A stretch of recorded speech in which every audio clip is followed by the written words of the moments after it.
Welcome back to the Us versus Them channel. I'm your host Vince, and we're going to break down the next fight for the upcoming fights this weekend. We have Vicente Luque versus Joel Alvarez. Luque is currently sitting at a plus 350 underdog, and Joel Alvarez is a minus 520 favorite. Before we get into the breakdown and all that shit, I just want to say thank you guys for watching the videos. We're only about 45 views away from hitting 1,000 on the channel, so that's pretty sweet. Still about 4 subscribers away from getting our first mile marker of 50. So if you guys could please like and subscribe the video, we really appreciate that. When I was breaking down Vicente Luque's striking, the one thing I noticed is he typically likes to stay in kickboxing range, utilizing his kicks and his punches as well, blending them together, and obviously he wants to mix in the grappling too. Honestly, I didn't really see how, I watched some of his past fights, and he has 7 KOs in the UFC, which kind of goes to show how crafty he is, because to me, he doesn't really seem like he has a whole lot of power. Obviously, when you get to a certain level in MMA, when you get to the UFC, most everybody has knockout power. So if they land the right shot, that's the most important outside of power and everything. But he just seemed like he doesn't really carry a whole heck of a lot of power, and his shots, especially in recent fights, aren't doing like big concussive damage. But like I said, he does have 7 knockouts in the UFC, so he's obviously really crafty with it.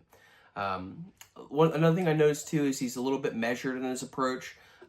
He tends to throw like 1 or 2 punches at a time, so he's not really looking to extend combinations, and that's obviously going to be what scores big points in fights and what kind of pulls you away if it does become a point fight. Alvarez, on the other hand, his story is a little bit different. He's a really, really good kickboxer. He's pretty high level with his kickboxing. We saw in the Elvis Sprinter fight, for instance, where he kind of just walks you down, stays in your face, kind of throws something out there at you every time you try to dart in. When you look at the frame of Joel Alvarez, he's 6'3". He's actually coming up from the 155-pound division to 170. This is his first fight there. Not sure if he's going to stay there, but obviously his frame does lend well to him fighting in a bigger division. But anyways, he's used to fighting shorter guys that don't have quite the reach that he does. So they have to explode in to be able to touch him. And this dude's really good at just sticking something out there for them to run into. And he's, like I said, just really, really used to being the guy that can just kind of keep his feet planted and just touch.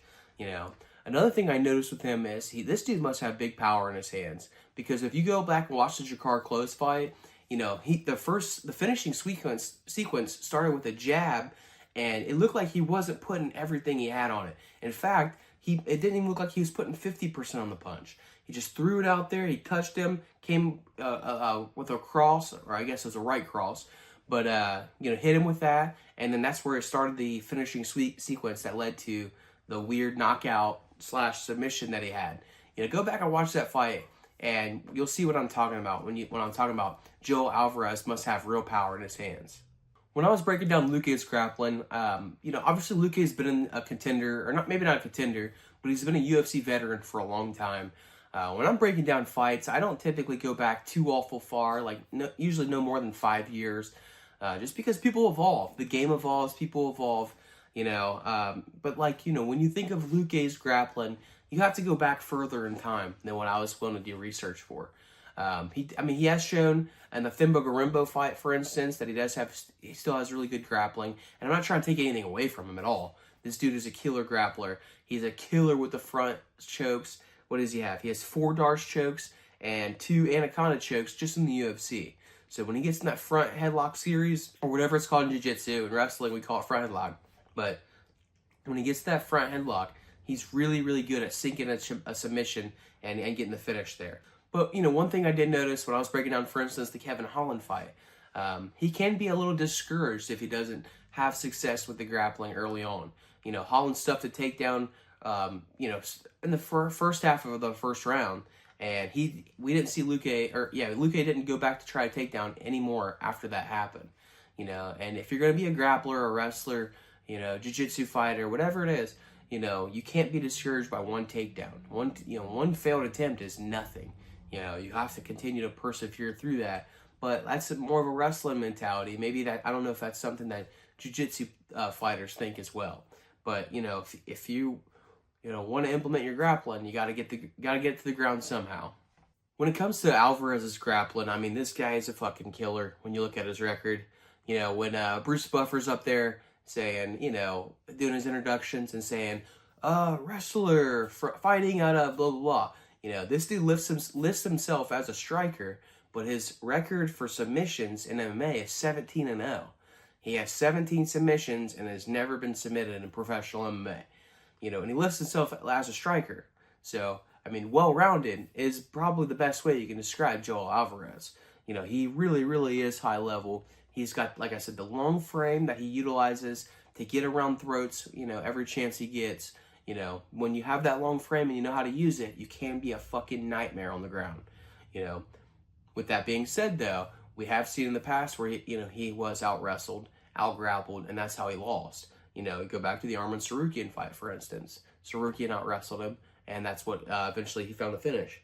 You know, the only other loss he has against Damar Ismagulov, and obviously that guy, you know, I don't watch the fight, but if you go back and watch the fight, you'll be able to see, like, that guy's a pretty high-level wrestler.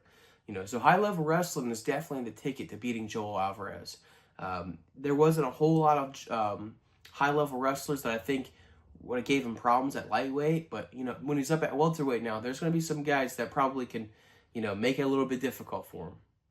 For my official prediction, I'm leaning with Joel Alvarez. You know, I really don't like the line on this, but I do really like the pick. I think Joel Alvarez has a lot of opportunities to win this fight. He's also got opportunities to start climbing a new division. Now he's moving up to welterweight, and he's already getting somebody that's just right on the outside of the rankings. I don't know if Luque is actually officially ranked, but he's definitely really close. So win over Luque, and you're getting a top 15, top 10 fighter somewhere around that area in your next fight. And like I said, this is his first one. So it's a really, really good opportunity for him. And I do believe that he's going to find the win here. He's on a 100% finish streak right now in the UFC. Every single win, what is his record right now in the UFC? 7-2. All 7 wins come by way of finish. So I do believe that he's going to keep the streak alive in this fight, just because, you know, a guy like Luque, he's taken some damage in past fights.